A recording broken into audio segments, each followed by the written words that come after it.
j'accompagne M. Cheikha depuis l'année 2009. Donc c'était au gré d'une opportunité. Je l'ai rencontré à travers un ami. Il m'a dit voilà, je connais quelqu'un qui est très dynamique, qui est très volubile.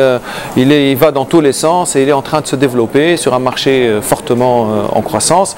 Et il voudrait être accompagné parce qu'il est en négociation avec un fonds d'investissement. Donc c'est à partir de là que j'ai fait sa connaissance. Donc on a commencé par, je dirais, l'accompagnement. Moi à l'époque je n'avais pas encore rejoint MCP.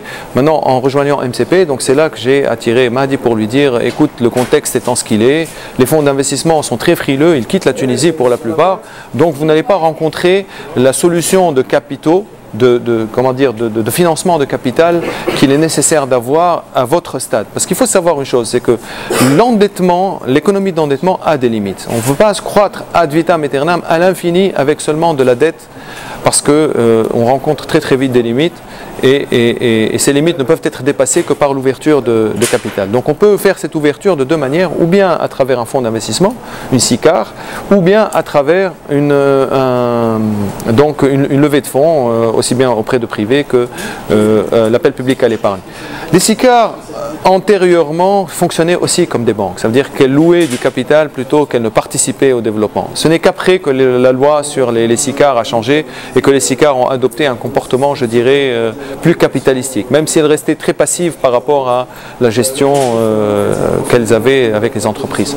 Et c'est tant mieux que MIP, en fait, c'est une rencontre. C'est au gré donc de cette rencontre que j'ai pu accompagner Mahdi qui me fait confiance et je lui dis voilà, aujourd'hui MIP s'introduit en bourse et c'est le moment de s'introduire, en tout cas pour affronter l'avenir, parce que l'avenir est aujourd'hui source de beaucoup de choses, d'espérance mais aussi de menaces. Et il faut y faire face et il n'y a rien de mieux que d'y faire face avec du capital. Il y a eu une étude qui a été faite, il y a eu un cabinet, je pense, qui s'appelle 3B, donc lui a fait le panorama du secteur, sans compter les lectures qu'on a eues, les études qu'on a eues de Zenith Optimedia, qui est un opérateur très connu dans l'analyse de cette activité-là.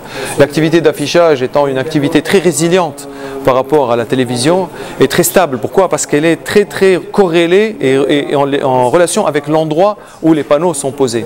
Donc elle est très proche de la population, elle est très proche de l'économie. Ce qui n'est pas le cas de la télévision, hein, par exemple. Pourquoi? Parce que la télévision aujourd'hui, en tout cas en Tunisie, ne peut pas devenir un média intéressant comme l'affichage, en tout cas comme régie.